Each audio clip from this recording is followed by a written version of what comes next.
con un propósito, que nosotros podamos entender y comprender ese propósito, Señor, en nuestras vidas.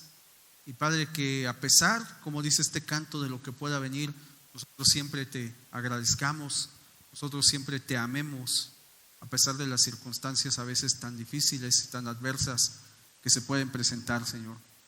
Pero te damos gracias porque también reconocemos que tú siempre estás con nosotros, que tú no nos abandonas, que tú no nos dejas y que tú siempre vas a estar ahí a pesar de que todo parece tan difícil, Padre. Muchas gracias en esta hora. Y Padre, como siempre te pedimos en nombre de Jesús por nuestros hermanos que padecen alguna situación difícil en este momento, en este día, en esta hora, Padre. Aquellos que tengan alguna situación de enfermedad, alguna situación en economía, Señor, en los trabajos, en alguna deuda, Padre.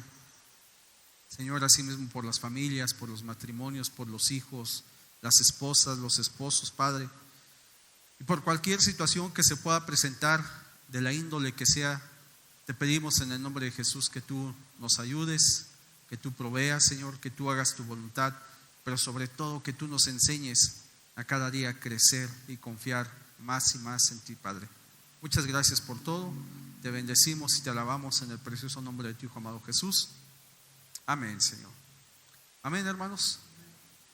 Puede tomar su asiento. Y hermanos, el día de hoy quisiera invitarles a que fuéramos una parte de las Escrituras. Hace tiempo ya compartimos, pero si usted se da cuenta, hermanos, en nuestro diario vivir siempre tenemos pues inconvenientes.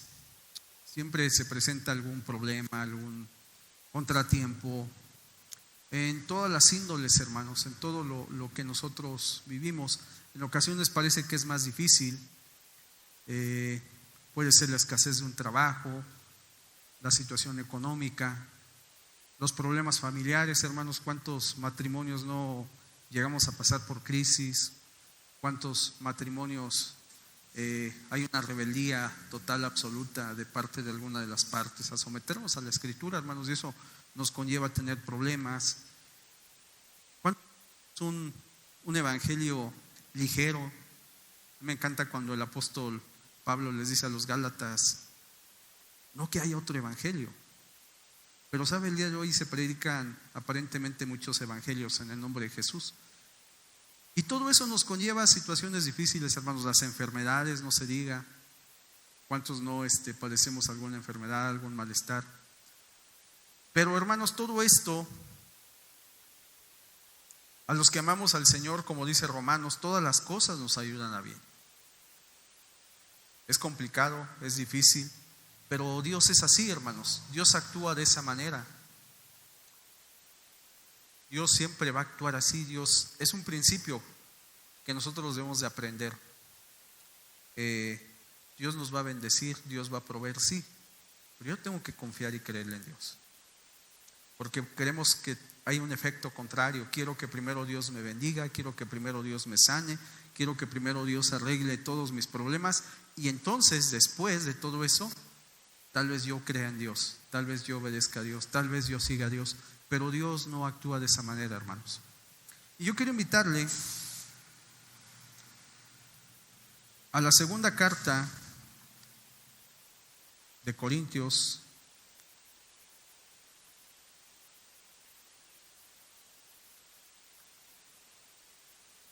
en el capítulo 1, hermanos. Cuando usted lo tenga, me dice un amén. Amén, hermanos. Y dice así la palabra del Señor. Yo escucho algunas hojas ahorita que lo tengamos. Amén, hermanos. Dice así: Pablo, apóstol de Jesucristo, por la voluntad de Dios, y el hermano Timoteo, a la iglesia de Dios que está en Corinto, con todos los santos que están en toda Acaya, gracias y paz a vosotros de Dios nuestro Padre y del Señor Jesucristo. Bendito sea el Dios y Padre de nuestro Señor Jesucristo, Padre de misericordias. El Señor es misericordioso, hermanos, y Dios de toda consolación, porque sabe, Él nos consuela. Usted recuerda la promesa que dijo el Señor que nos iba a mandar un ¿qué? Un consolador, que es el Espíritu Santo, hermanos. Y sabe, en los momentos ahorita que nuestra hermana Julisa daba su testimonio, en esos momentos que ella compartía, yo me imaginaba esa situación. Y yo creo que ahora ella lo entiende, pero muchas veces cuando estamos en ese proceso, en esos momentos, no nos damos cuenta. Ahí el Señor nos consuela. Cuando tal vez abrimos nuestra cartera y no alcanza para eso, hermanos. Tal vez cuando un día en la mañana nos habla nuestro jefe y nos dice: aquí está tu carta de liquidación. Tal vez cuando me llega la noticia que mi esposo se quiere divorciar. Tal vez cuando me doy cuenta que mi hijo es un drogadicto, que tiene meses que no va a la escuela. Tantas cosas, hermanos, que pasan en el día a día. Pero en medio de eso, cuando nosotros amamos a Dios, cuando nosotros buscamos a Dios, el Señor nos consuela. El Señor tiene misericordia de nosotros. Y vaya quien lo escribió, hermanos, el apóstol Pablo. Un hombre que si no era experto en esta materia, hermanos. Y dice: el cual nos consuela en todas nuestras tribulaciones. No en una, no en dos, en todas nuestras tribulaciones. En todas, hermanos. El Señor nos consuela en todas nuestras tribulaciones. Y dice: para que podamos también nosotros, ¿qué, hermanos? Consolar a los que están en cualquier tribulación. ¿Cuántos hemos pasado alguna situación difícil económicamente? Yo lo he pasado, hermanos. Bueno, usted que dijo amén, tiene que consolar al que el día de hoy esté pasando esa situación. ¿Cuántos hemos pasado por enfermedad? Yo he pasado. Pues usted el día de hoy tiene que consolar a aquel que está enfermo, a aquel que está postrado en una cama. Ese es el propósito, hermanos. Y sigue diciendo la Escritura. Dice: para que podamos también nosotros consolar a los que están en cualquier tribulación, por medio de la consolación con que nosotros somos consolados por Dios. ¿Qué quiere decir? Que no voy a ir y le voy a decir: hermano, pues mira, lo siento mucho, échale ganas, ánimo. No. ¿Cómo nos consuela el Señor, hermanos? ¿Cuál es nuestro consuelo?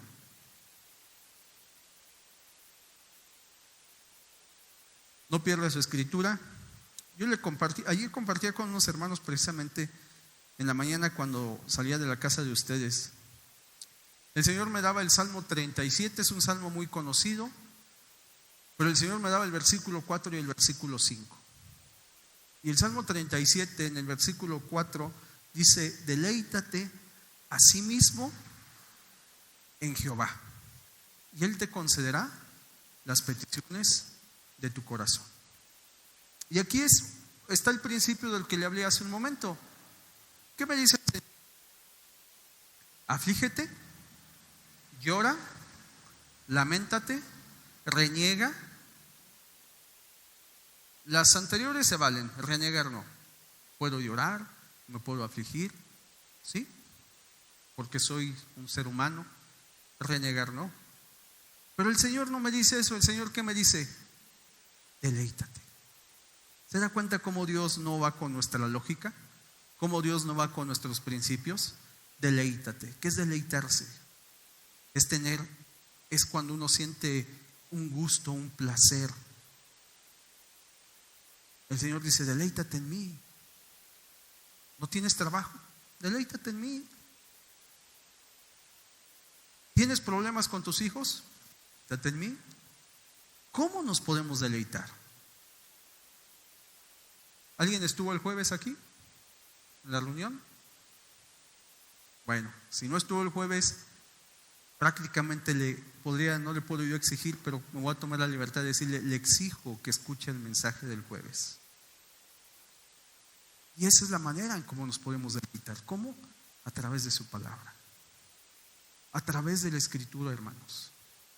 es como yo me puedo deleitar. Y entonces dice el Señor, cuando tú te deleitas en mí, entonces yo te concedo las peticiones de tu corazón.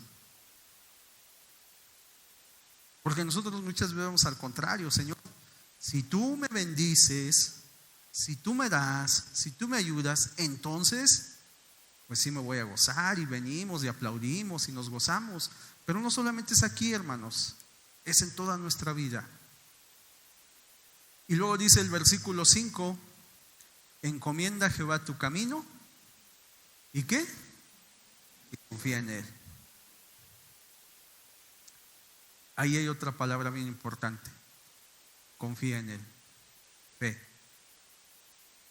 ¿A poco no ha escuchado usted? Es que el Señor a mí no me oye, es que el Señor se olvidó de mí, es que yo estaba mejor antes. ¿Se da cuenta cómo los principios de Dios son diferentes a lo que yo creo, a lo que yo pienso? Porque cuando yo confío en Él, entonces ¿Él qué? Hará. Pues sí, ¿qué chiste tiene la fe si primero me dan y entonces sí digo, pues es que yo creí? No. Por eso la fe es certeza, convicción. Eso es la fe. Entonces cuando yo confío en el Señor, cuando yo le encomiendo al Señor mi camino y confío que Él va a hacer, entonces Él lo hace. Es como cuando estamos en el examen de opción múltiple, ¿cuál será la respuesta de Tin Marín? Y a ver si la atinamos.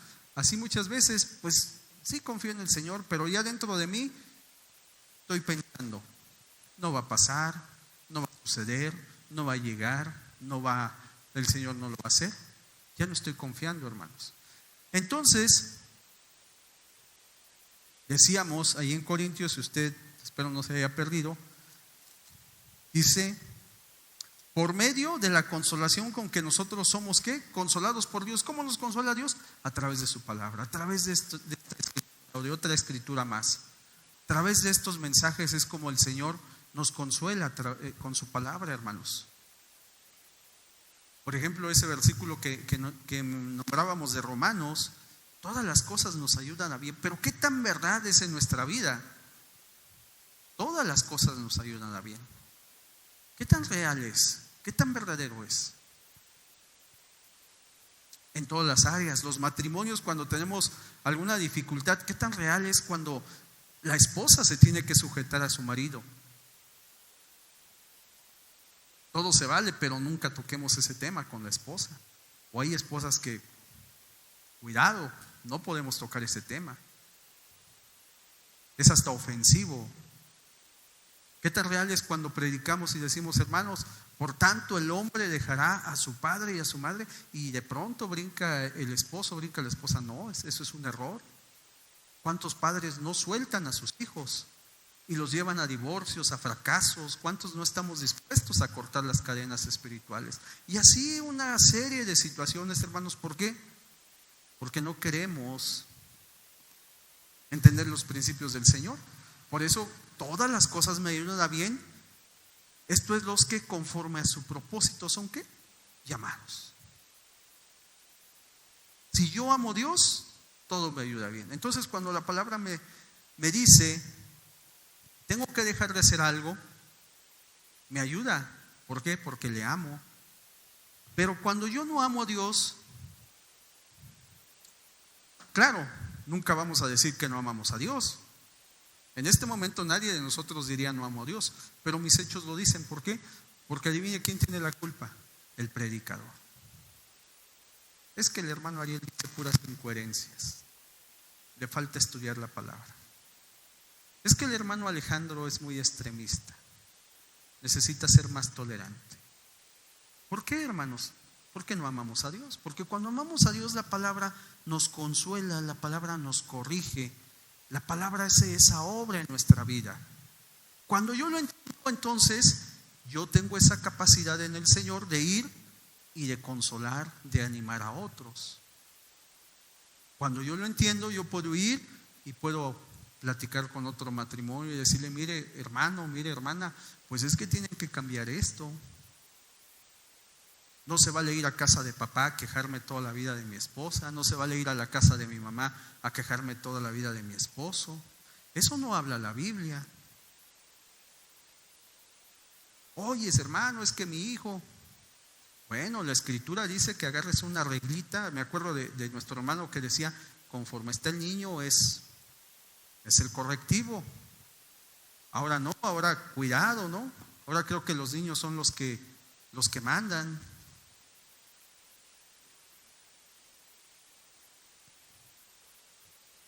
Hace revuelo. ¿Cuántos matrimonios el hijo no es el principal, no es el área en el matrimonio? Cuando la Escritura no enseña eso. La escritura enseña que los hijos son ¿qué? Prestados. ¿Qué es el matrimonio, hermanos? ¿Qué es el matrimonio? ¿Qué integra el matrimonio? ¿Nadie? Eso es, hermana. Dos personas y vamos a ser claros, hombre y mujer. Lo demás es pura invención y pura concupiscencia del hombre. Hombre y mujer. Los hijos no son parte del matrimonio. Es una familia, sí, pero usted no se casa con los hijos.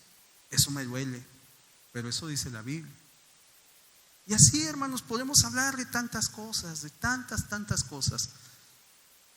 Pero cuando yo voy entendiendo la Escritura, hermanos, cuando yo voy comprendiendo, cuando el Señor me va enseñando, y aun cuando me duele, porque la Escritura duele, hermanos, entonces yo voy adquiriendo esa capacidad de poder consolar a los que están en esa situación, a los que sufren, porque ahorita, hermanos, seguramente hay hermanos entre nosotros que pueden estar enfermos.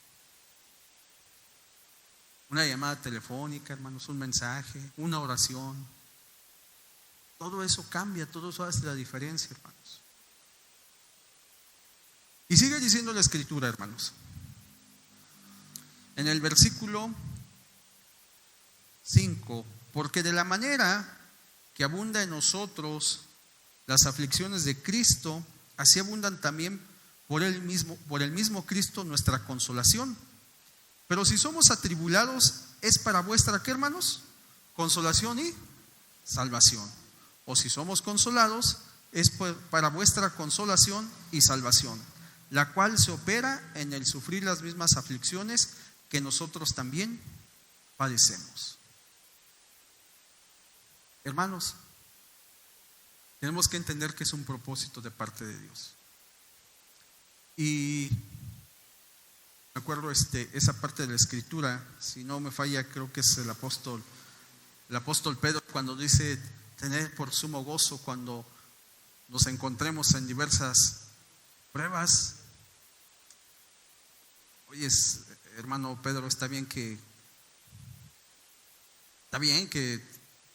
tu primer mensaje se convirtieron 5,000 y después se convirtieron 3,000, pero ¿cómo que me goce cuando no tengo trabajo, cuando me acaban de correr, cuando mi matrimonio es un desastre? ¿Cómo que me goce? ¿Qué dice el Salmo, hermanos? Deleítate. ¿Se da cuenta cómo la Escritura es así? Pero la Escritura también nos bendice, hermanos. 2:14. Hermano Ale, si me equivoqué, me corrige, hermano. Sí, fue Santiago, entonces no fue Pedro. Pero se da cuenta, estamos para eso, hermanos, para edificarnos, amén. Dice 2 Corintios 2:14. Amén, hermanos.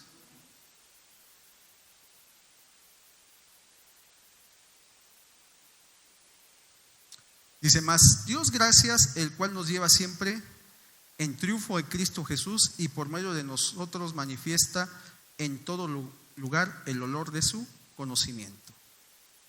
El Señor siempre nos lleva de triunfo en triunfo, hermanos.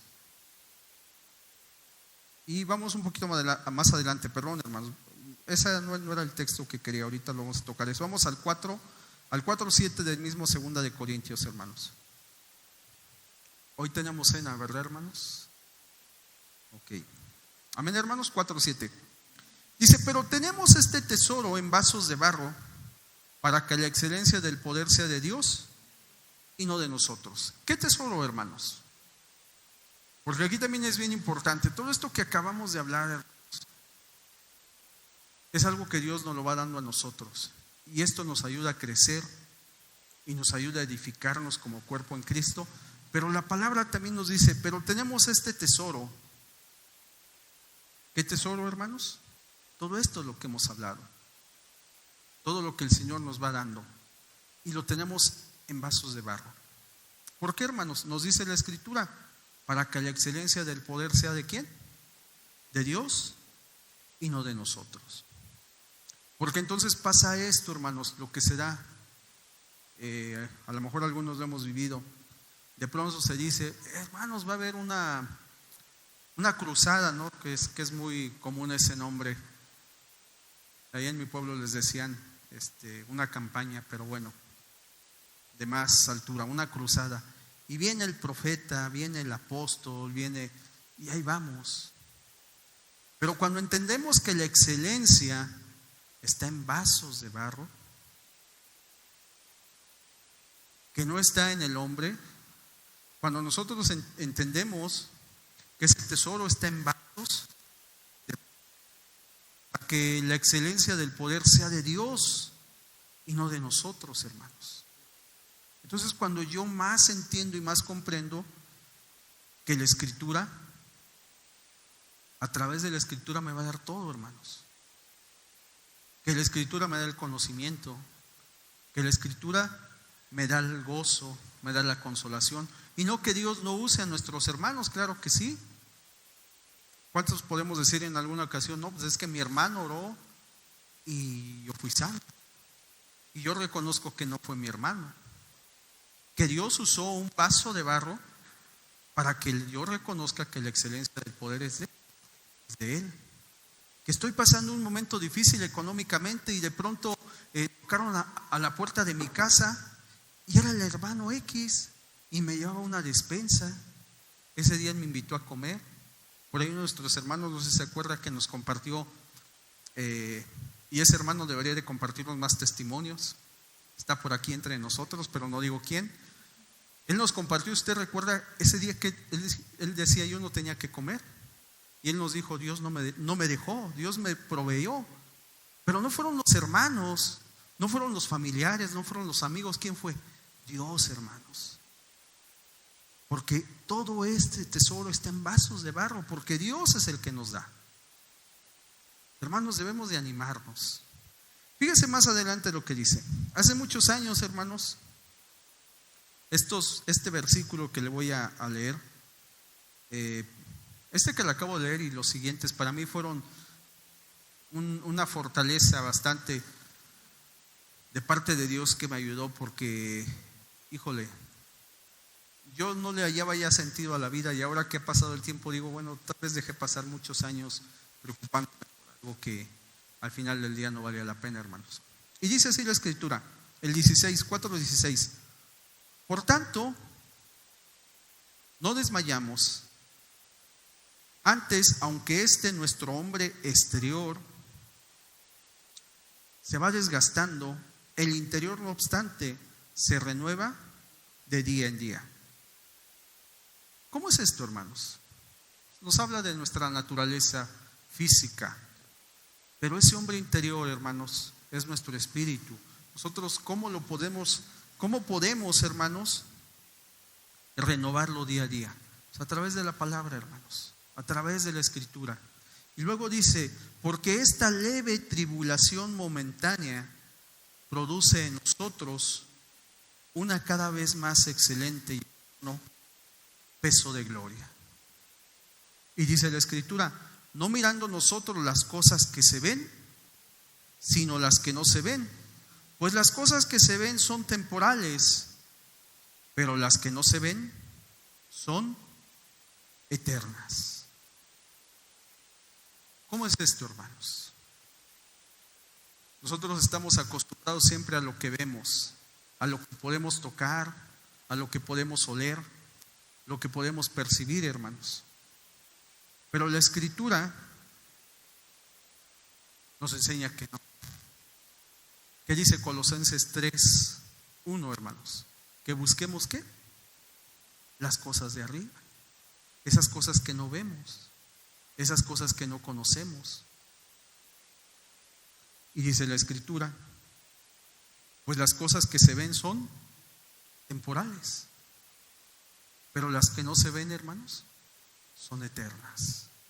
La santidad, la salvación. Y si nos vamos al libro del Apocalipsis, ahí hay varias promesas.